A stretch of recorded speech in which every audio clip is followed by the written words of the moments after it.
today's bipartisan markup. It is heartwarming to see our committee lead the way addressing what is one of the most important issues to Americans, the cost of health care. About a half of Americans have employer-sponsored health insurance, and our committee, by virtue of its jurisdiction over the Employment Retirement Income Security Act, has a critical role to play in ensuring that coverage is affordable, transparent, and high quality. The Hidden Fee Disclosure Act, which I introduced this week with Congresswoman Huchin, is a common-sense bill to build on Congress's efforts to make our healthcare system more transparent. As Supreme Court Justice Louis Brandeis famously said, when it comes to public policy, sunlight is the best disinfectant. Transparency by itself can be a powerful force to achieve the goal of lowering the cost of prescription drugs for patients. This financial ecosystem is unbelievably complicated, and Congress has a duty to proceed with as many strategies as possible to address the areas of wasteful spending in healthcare by empowering fiduciaries who administer their health plans for their employees. First of all, let's begin with the basics. Prescription drug prices are now the biggest cost drivers of employer-sponsored health plans. The portion of healthcare premiums attributable to paying for prescription drugs is now 22 cents of every dollar, the largest single share compared to any other category, more than inpatient hospital stays, more than doctor's appointments, more than emergency room visits, and more than outpatient hospital services. Employers and their employees who pay the bill, and I was a small employer for 25 years before coming to Congress, deserve to know that the insurance products that they are buying were negotiated in their best interests. This bill builds on the progress made with the Consolidated Appropriations Act of 2021 and is done in tandem, by the way, with all the other bills because we're amending a separate section of ERISA in this measure. Extends the existing ERISA disclosure requirements to new groups of vendors that do business with group health plans. With this bill, we are clarifying that existing rules apply to contractors like pharmacy benefit managers and spelling out the information about their business practices that they need to disclose to the employers who are their clients that pay for their services. This change will improve transparency in some of the most opaque and costly elements of our healthcare insurance system. There are many examples of practices used to set prescription drug benefits that can lead to higher costs for patients and which justify passage of this measure. For example, a PBM could put a more expensive drug on a formulary because it leads to higher reimbursement for them, even if there is a lower cost generic alternative available, and even if it means that the employer and the patient pay more. Or a PBM could negotiate a rebate for sales of certain drugs, offsetting some costs to the plan, but leaving the patients to pay cost sharing on the full list price of the drug. Good afternoon, friends. I have breaking news to share with you this afternoon. The number of Americans who are struggling to pay their rent has now reached a record high. This news comes as home sales across the nation has dropped. But with inflation still affecting millions of Americans, many are wondering whether our lawmakers will provide additional financial assistance. So in today's video, I'll be sharing with you a list of states and cities that have plans to distribute relief. So please make sure that you watch until the end of this video. Also, friends, in 2 days, I will be announcing several winners for the Walmart gift card giveaway. If you would like to enter these weekly giveaway, friends, please click and like several of my videos and then comment below the keyword of each video that you watch.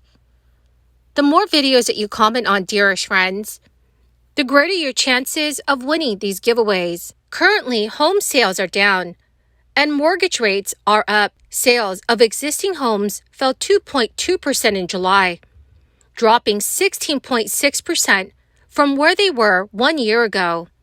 The National Association of Realtors reported this week that the total for July clocked in at 4.07 million existing homes. Home sales have been falling roughly since they bounced back in fall of 2020, when the recovery from the crisis shutdowns took off. The housing market is caught between a rock and a hard place, with a physical shortage of units dogging renters and first-time homebuyers. This is while the Federal Reserve has been cranking interest rates, leading to soaring mortgage prices. A 30-year fixed-rate mortgage, which is the nation's most popular, is at its highest level in more than 20 years at 7.09%. according to data from government mortgage backer Freddie Mac. The U.S. economy continues to do better than expected, and the 10-year Treasury yield has moved up, causing mortgage rates to climb. Mortgage rates and housing costs are responsive to rate hikes by the Fed. They have moved virtually in tandem with each other throughout the recovery from the crisis. But it does appear that inflation in the housing sector is a big part of the inflation that remains in the economy. So the idea is that further interest rate hikes by the Federal Reserve are needed in response to inflation is still unclear. A record number of American renters are spending at least 1/3 of their income on their rent. A total of 21.6 million U.S. households now spend more than 30% of pre-tax income on rent. Some households are even paying up to 50% of their earnings on apartments. Housing experts often suggest that tenants spend less than 30% of their income on their rent. Historically low rental vacancies in recent years also reflect the lack of affordable options for many households. Although the vacancy rate climbed at 6.4% at the beginning of 2023, it is still far from a healthy rate of around 7% to 8%. So, dear friends, please let me know in the comment section below how much rent has gone up in your area. But there is some good news for residents of New Jersey.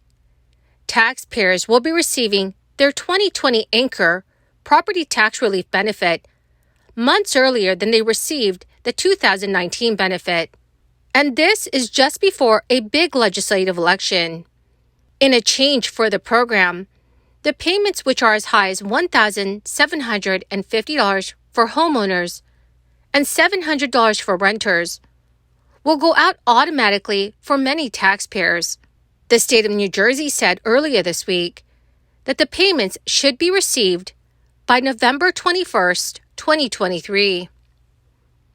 Wichita, Kansas, is considering a temporary program to knock property taxes down to zero for seniors, lower-income families, and disabled veterans who qualify.